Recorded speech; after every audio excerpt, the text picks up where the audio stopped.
மாயே விஷ்ணுமயே மாயா மாயா விஷ்ணு மாயா அண்ணா சுவாமி அழைக்கின்றாரே நம்ம அண்ணா சுவாமி அழைக்கின்றாரே. மாயன் மயம் ஆன்மீக அன்பர்களுக்கெல்லாம் என்னுடைய அன்பான ஆசீர்வாதத்தை தெரிவித்துக் கொள்கிறேன். மாயன் மயம் உங்கள் நலன் பொருட்டே இறையருளாலும் குருவருளாலும் ஒவ்வொரு தமிழ் மாத பலன்களை எல்லாம் மாயன் மயனில் தொடர்ந்து சொல்லி வருகிறேன். அந்த வகையில் பார்க்கும் பொழுது மாதங்களில் நான் மார்கழி என்றான் மாதவன். மார்கழி மாதம் 2025ஆம் ஆண்டினுடைய கடைசி மாதமாக இருந்தாலும் கூட 2026 எதிர்கொள்ளக்கூடிய ஒரு அற்புதமான ஒரு மாதமாகவும் அமைகின்றது. அந்த வகையில் இந்த 2025 வரையிலும் இந்த மார்கழி மாதம் அருமையான ஒரு காலம். மனிதனுடைய வாழ்வை பொறுத்த வரைக்கும் ஒவ்வொரு காலமும் நம் வாழ்வை நகர்த்தி கொண்டு வருகிறது. அந்த வகையில் இப்போ எப்படி இருக்கும் இந்த மார்கழி மாதம் மேஷராசிக்கு எவ்வாறு இருக்கும் என்பதை இப்போ நம்ம பார்க்க போகிறோம். சனி பகவானை பொறுத்த வரைக்கும் வக்ரமாகி வக்ர நிவர்த்தியாகி லாப சனியாக இருக்கின்றார். குரு பகவானை பொறுத்த வரைக்கும் அதிசாரமாகி இப்போ வக்ர கதியில் இருந்து கொண்டிருக்கின்றார். இப்படிப்பட்ட ஒரு சூழ்நிலையில் எவ்வாறு இருக்கும் என்பதை இப்போ நம்ம பார்க்க போகிறோம். மேஷத்தை பொறுத்த வரைக்கும் அஸ்வினி, மேஷத்தை பொறுத்த வரைக்கும் பரணி,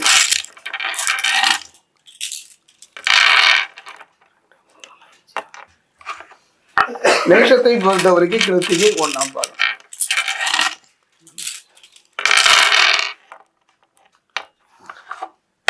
மேஷராசி அன்பர்களே ஒரு அற்புதமான ஒரு காலமாகத்தான் நான் கருதுகின்றேன்.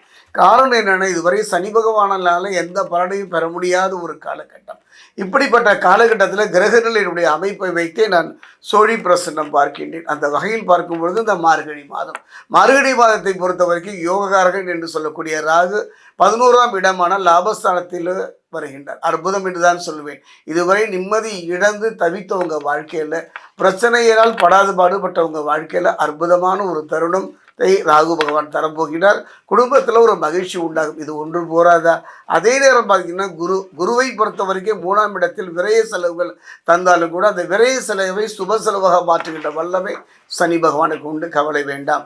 12ஆம் இடமான விரைய ஸ்தலத்தில் சனி ஜாமீன் கையெழுத்து போடுறது மட்டும் கொஞ்சம் பார்த்துங்க. தான் உண்டு தன் வேலை உண்டு இருங்க, நிதானமாக இருங்க. தேவையில்லாத பிற விஷயங்களில் தலையிடாமல் பார்த்து கொள்வது முக்கியம். அதே நேரத்தில் பெண்கள் விஷயத்தில் மிக கவனமாக இருப்பதைத்தான் குரு சொல்கின்றார். அதே இப்போ குறிப்பாக பார்த்தீங்கன்னா, நான் சொன்னேன் அல்லவா, தான் உண்டு தன் வேலை உண்டு என்று இருப்பது இந்த மாதத்தினுடைய சிறப்பு. ஒரு முறைக்கு இருமுறை சொல்கின்றேன். நம் வேலை நம்முடைய பிரச்சனையே 1000. அந்த வகையில் பார்க்கும்போது அதை கவனிப்பதை விட்டு பிற பிரச்சனைகளை தலையிடாமல் இருப்பதே இந்த மாதத்திலுள்ள நல்ல சில பிரச்சனைகள் வராமல் தடுத்து விடும். அதே நேரம் பார்த்தீங்கன்னா, டிசம்பர் 20ஆம் தேதி வரை சுக்கிரன் 8ஆம் வீட்டில் பயணங்கள் மேற்கொள்வார்கள். அதாவது அந்த 8ஆம் வீட்டில் சுக்கிரன் களத்திரக்காரர்கள் சுக்கிரன் வருவதனால கணவன் மனைவி உறவை பொறுத்த வரைக்கும் சொல்லிக்கொள்கிற மாதிரி இல்லை. கொஞ்சம் விட்டு கொடுத்து அனுசரித்து போய்வீர்களானால் மற்ற வகையில் எந்த பிரச்சனையும். இந்த மாதத்தை பொறுத்த வரைக்குமே கொஞ்சம் யோசித்து நிதானமாக செயல்படக்கூடிய சூழ்நிலையை தான் மற்ற கிரகங்கள் எல்லாம் சொல்கின்றன. அதே நேரம் பார்த்தீங்கன்னா, 5ஆம் இடமான புத்திரஸ்தானத்தில் கேது. அந்த கேது அந்த இடத்துல வருவதற்கான கூட வீண் வாக்கு விவாதங்கள் சொன்னேன் அல்லவா, வீண் வம்பு வழக்குகள் வருவதற்கான சூழ்நிலை இருப்பதனால அமைதியாக நிதானமாக இருந்து விடுவீர்கள்னால் அற்புதமான யோக பலனை தரும். ஒரு விஷயத்தை நான் சொல்கிறேங்க, எத்தனையோ வேதனைகள் துன்பங்களும் துயரங்களும் நம் வாழ்வில் தொடர்கதையாக வருகின்ற ஒரு காலகட்டத்தில் இந்த மார்கழி மாதத்தை பொறுத்த வரைக்கும் ஒன்று அடித்து சொல்வேன். சனி பகவான் தான். சனி பகவானை பொறுத்த வரைக்கும் லாப சனியாக இருப்பதனால குறிப்பாக அவருடைய பார்வை, சனி பகவானுடைய பார்வையை பொறுத்த வரைக்கும் 6, 9ஆம் வீட்டை பார்ப்பதனால நல்ல யோக பலனை தரும். குரு கொடுக்க முடியாததை சனி கொடுப்பார். அது சொல்லுவாங்க, இவன் கொடுப்பதை யார் தடுப்பார் என்கிற மாதிரி அருமையான ஒரு காலகட்டம். ஆத்மகாரகன் பிதுர்காரகன் என்று சொல்லக்கூடிய சூரியன் 8 மற்றும் 9ஆம் இடங்களில் பலவீனமாக காணப்படுவதனால தந்தை வகையில் சில பிரச்சனைகள் வரலாம். தந்தைக்கும் பிள்ளைக்கும் சில கருத்து வேறுபாடுகள் வரலாம். கவனமாக நிதானமாக இருந்து விடுங்கள். அதே நேரத்தில் பாருங்கள், யாரையும் பகைத்து கொள்ள வேண்டாம். இந்த காலகட்டத்தில் சில பகை உருவதற்கான சூழ்நிலை இருப்பதனால யாரையும் வெளியில் பகைத்து கொள்ள வேண்டாம். காரணம் சூரியன் பலகீனமாக இருக்கின்றார். அதே நேரம் பார்த்தீங்கன்னா, புதன் தவிர அற்புதமான ஒரு கிரகம். இதுவரை மேஷத்தை பொறுத்த வரைக்கும் புதனால் எந்த நற்பலனையும் பெற முடியாத ஒரு காலகட்டம். அப்படிப்பட்ட சூழ்நிலையில் புதன் ஒருவரை தவிர மற்ற கிரகங்களினால அனுகூலம் இல்லை. அந்த வகையில் பார்க்கும் பொழுது தொழில் நல்ல மேன்மை அடையும். வெறுத்து ஒதுக்கியவர்களோடு நெருங்கி வருவார்கள். பகைவர்களாக இருப்பவர்கள் கூட பாசத்தையும் அன்பையும் வெளிப்படுத்துவார்கள். அதே நேரம் பார்த்தீங்கன்னா சனியும் ராகுவும் இணைந்திருப்பது அனுகூலமான கிரக சேர்க்கை. அதே நேரத்தில் யோககாரகன் என்று சொல்லக்கூடிய ஒரு அற்புதமான கிரக ராகுவினால் எந்த காலத்திலும் எந்த பலனையும் பெற முடியாமல் தவித்த உங்களுக்கு நல்ல மனைவி, நல்ல பிள்ளை, நல்ல கணவன், பொன்பொருள் சேர்க்கை, இழந்ததை திரும்ப பெறுகின்ற அற்புத யோக பலனையும் தரக்கூடியவன் யாருன்னு பார்த்தீங்கன்னா ராகு தானே.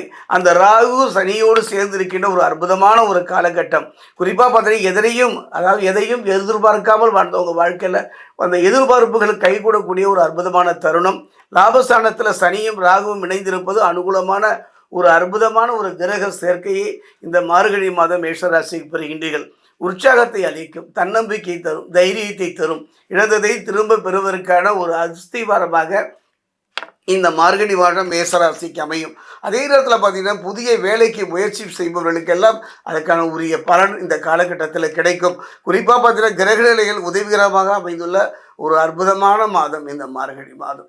இந்த மார்கழி மாதத்தை பொறுத்த வரைக்கும் நல்ல யோக பலனை தரக்கூடிய ஒரு நல்ல காலகட்டமாக இருக்குது. அதே நேரத்தில் பார்த்தீங்கன்னா கவனமாக இருந்து விட்டாலே போதும், பிரச்சனைகள் இல்லாத நிம்மதியான ஒரு காலம். அந்த வகையில் பார்க்கும்போது தெய்வ பலம், தெய்வ பலம், மனோபலம் என்று சொல்கின்ற மாதிரி ஒரு தெய்வ பலகம் நெருங்கி வந்து விட்டாலே போதும் நற்பலன் பெறக்கூடிய ஒரு அற்புதமான ஒரு காலமாக அமையும். மேஷராசி அன்பர்களே, சிந்திய கண்ணீருக்கு பலன் தரக்கூடிய ஒரு அற்புதமான ஒரு மாதம். மேஷராசியில் இருக்கக்கூடிய ஆண்களாயினும் பெண்களாயினும் ஒரு நல்ல முன்னேற்றத்தை நோக்கி, ஒரு நிம்மதியை நோக்கி, ஒரு சந்தோஷத்தை நோக்கி நகர்கின்ற காலம். அதற்காகத்தான் நான் முன்னரே முதலில் இருந்து வருகின்றேன். ராகு 11ஆம் இடமான லாபஸ்தானத்தில் குடும்பத்தில் மகிழ்ச்சி உண்டாகும். இது ஒன்றே இந்த மாதத்துல அற்புதமான யோக பலனை தரும். நீங்கள் செய்ய வேண்டியதெல்லாம் ஒன்னே ஒன்றுதான். இந்த மாதம், இந்த மார்கழி மாதம் என்னுடைய அனுபவத்துல பாத்தீங்கன்னா மேஷராசிக்கு நற்பலன் தரக்கூடியதான். காரணம் என யாரு கொடுப்பதை தடுத்தாரோ அவரே கொடுக்க போகின்றார். யாரு யோககாரன் என்று சொல்லக்கூடிய அந்த ராகுவும் சனியும் சேர்ந்து ஒரு அற்புதமான யோக பலனை தரப்போகின்றார். அந்த வகையில் பார்க்கும்போது தானுண்டு தன் வேலையுண்டு இருந்து விட்டால் நற்பலனை நோக்கி நகர்கின்ற ஒரு காலம். நீங்கள் செய்ய வேண்டியது ஒன்னே ஒன்றுதான். இந்த காலகட்டத்துல மார்கழி மாதம், மார்கழி மாதத்தை பொறுத்த வரைக்கும் ஒரு நல்ல மாதம் என்று சொல்வதை, வீடுடைய மாதம் என்று சொல்வதை விட இழந்ததை திரும்ப பெறக்கூடிய ஒரு தன்னம்பிக்கை தரக்கூடிய ஒரு அற்புதமான ஒரு மாதம். என்னுடைய அனுபவத்துல மேஷராசியை பொறுத்த வரைக்கும் தன்னம்பிக்கை குறைந்து நிம்மதி இழந்து தவித்தவங்க வாழ்க்கைகளுக்கு தன்னம்பிக்கையோடு மன இடத்தோடு நடைபெறுகின்ற ஒரு மாதம். நீங்கள் செய்ய வேண்டியதெல்லாம் நினைவுள்ளது. அருகில் உள்ள அதாவது விஷ்ணுவுடைய ஆலயம், பெருமாள் ஆலயம் சென்று அந்த ஆலயத்துல ஒரு தேங்காய் ஒண்ணு வாங்கி அதை 2ஆ உடைங்க. அதில் உள்ளிருக்கின்ற நீரை வெளியேற்றி ஒரு நெய் நிரப்பி தாயார் சன்னிதானத்துல மனம் உருக பிரார்த்தனை பண்ணுங்க. அருமையான ஒரு மந்திரம் சொல்கின்றேன். கடைசியிலேயே இந்த மந்திரத்தை சொல்றேன். ஓம் வைகரி ரூபாய அலர்மேலும் அங்காய நமக. ஓம் வைகரி ரூபாய அலர்மேலும் அங்காய நமக. ஓம் வைகரி ரூபாய அலர்மேலும் அங்காய நமக என்ற இந்த மந்திரம் அற்புதமான ஒரு மந்திரம். யோக பலனை தருவதற்குள்ள இழந்ததை நிம்மதியை தரக்கூடிய அற்புதமானது. இந்த மந்திரம் சொல்வதற்கான காலமும் இந்த மார்கழி மாதம். மனமுருக நெஞ்சுருக பிரார்த்தனை செய்யுங்கள். மார்கழி மாதம் நலம் தரக்கூடிய அற்புதமான ஒரு மாதமாக அமையும்.